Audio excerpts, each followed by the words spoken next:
National Herald case में कांग्रेस नेता Rahul Gandhi ED के सामने 13 जून को पेश हुए। इस केस में ईडी लगातार राहुल गांधी से पूछताछ कर रही है। इसको लेकर सियासी घमासान भी तेज हो गया है।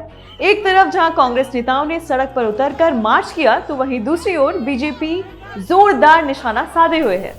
पर क्या आप जानते हैं कि नेशनल हेराल्ड केस है क्या? आइए हम बताते हैं। नेशनल हेराल्ड आजादी के पहले का अखबार है। इस अखबार की शुरुआत देश के पहले प्रधानमंत्री जवाहरलाल नेहरू ने 1938 में की थी। इसे कांग्रेस का मुखपत्र भी कहा जाता था। नेशनल हेराल्ड का प्रकाशन एसोसिएटेड जर्नल्स लिमिटेड नामक कंपनी करती थी। एजेएल की स्थापना 1937 में हुई थी। ये कंपनी किसी भी एक व्यक्ति के नाम पर नहीं थी। इस कंपनी के कई शेयर होल्डर्स थे। पूर्व प्रधानमंत्री नेहरू के अलावा करीब 5000 स्वतंत्रता सेनानी इसके शेयर होल्डर्स थे। एसोसिएटेड जर्नल्स लिमिटेड कंपनी उस समय 3 समाचार पत्रों का प्रकाशन करती थी। उर्दू में कौमी आवाज, हिंदी भाषा में नवजीवन और अंग्रेजी में नेशनल हेराल्ड। ये अखबार आजादी की लड़ाई के दौरान स्वतंत्रता सेनानियों का प्रमुख मुखपत्र बना हुआ था। इस पत्र का उद्देश्य था कांग्रेस के विचारों को प्रकट करना। साथ ही ये समाचार पत्र संघर्ष को एक मंच भी प्रदान करता था। नेहरू इस अखबार में संपादकीय लिखते थे और ब्रिटिश सरकार की जमकर आलोचना करते थे। आजादी से पहले अंग्रेजों को यह अखबार और उसकी सफलता चुभने लगी। अंग्रेजों ने इस समाचार पत्र पर प्रतिबंध लगा दिया था। 1945 में इस अखबार को फिर से शुरू किया गया। 1947 में भारत को स्वतंत्रता मिली। नेहरू देश के प्रधानमंत्री बने और उन्होंने अखबार के बोर्ड के अध्यक्ष के रूप में इस्तीफा दे दिया। यह अखबार कांग्रेस की नीतियों के प्रचार प्रसार के लिए खूब इस्तेमाल किया गया। वक्त के साथ साथ इस अखबार की बिक्री कम होती चली गई और फिर एसोसिएटेड जर्नल्स लिमिटेड ने फैसला किया कि अब ये अखबार नहीं छापे जाएंगे। पर फिर पता चला कि एजेएल भारी कर्ज में डूबा हुआ है। ये भी पता चला कि इस कंपनी पर 90 करोड़ रुपयों से ज्यादा का कर्ज है। साल 2008 में कांग्रेस जब सत्ता में बनी हुई थी, तब इस अखबार का प्रकाशन एक बार फिर बंद कर दिया गया। कंपनी के वित्तीय घाटे को इस बंद की वजह बताया गया। फिर एंट्री हुई एक नई कंपनी की, जिसका नाम था यंग इंडिया लिमिटेड। अब थोड़ा सा बैकग्राउंड है इस कंपनी के बारे में। साल 2010 में यंग इंडिया लिमिटेड नामक कंपनी की शुरुआत हुई।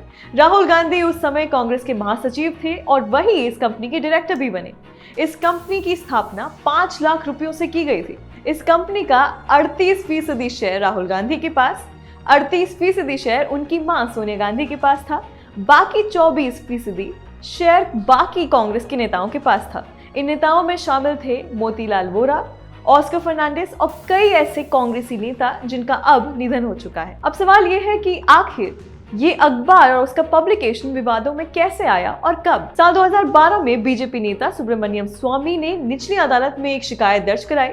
उन्होंने आरोप लगाया कि YIL ने नेशनल हेराल्ड की संपत्ति पर गलत तरीके से कब्जा किया है। स्वामी ने आरोप लगाया कि यंग इंडिया लिमिटेड ने एजेएल की दिल्ली NCR, लखनऊ, मुंबई और दूसरे शहरों में मौजूद संपत्तियों पर इल्लीगली कब्जा किया है।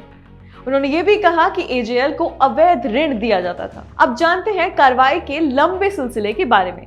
साल 2014 में ईडी ने इस केस की जांच शुरू की। इस कंपनी पर मनी लॉन्ड्रिंग के आरोप थे। कई साल तक ईडी की जांच चलती रही। जून 2014 को अदालत ने सोनिया और राहुल गांधी को समन किया। फिर एक छोटे से गैप के बाद सितंबर 2015 में ईडी ने फिर से इस केस की जांच शुरू करी। 19 दिसंबर 2015 को सोनिया और राहुल गांधी को इस मामले में पटियाला कोर्ट में पेश किया गया। 2016 में भी इस केस में सुनवाई चलती रही।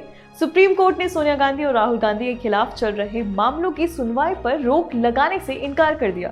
अक्टूबर 2018 में दिल्ली हाई कोर्ट ने एजेएल को बहादुर शाह जफर मार्ग पर स्थित हेराल्ड हाउस को खाली करने के आदेश दिए। इस आदेश में कहा गया कि इस बिल्डिंग का इस्तेमाल बिजनेस पर्पसेस के लिए किया जा रहा है और इसमें ना तो कोई प्रिंटिंग चल रही है और ना ही कोई पब्लिशिंग।